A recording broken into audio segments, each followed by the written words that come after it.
Mark and Tony were best friends who loved spending time together. On this particular afternoon, they sat side by side on the couch, controllers in hand, completely absorbed in their favorite video game. Laughter filled the room as they played, cracking jokes and celebrating each other's victories. It was just another perfect day of friendship, or so it seemed. As the game progressed, something shifted. The competition intensified, and suddenly winning became more important than having fun.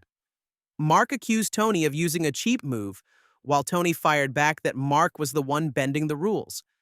Their voices grew louder with each exchange, and the playful atmosphere evaporated. What started as friendly competition had turned into something much more serious. Before either of them could stop it, the argument spiraled out of control. They weren't just yelling anymore. They were on their feet, shoving each other, their anger taking over completely. The commotion echoed through the house, impossible to ignore.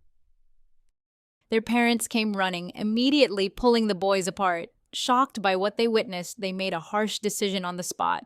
Mark and Tony could no longer be friends. The boys stood there stunned, the reality of what just happened sinking in. Weeks dragged by, and both Mark and Tony felt the weight of their lost friendship. Separately, they replayed that day over and over, realizing how foolish they'd been. A video game, something that was supposed to bring them joy, had cost them what mattered most.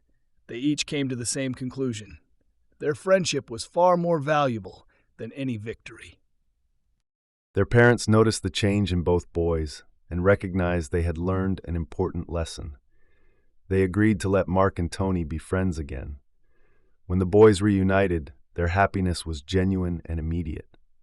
They promised each other that nothing, especially not a game, would ever come between them again.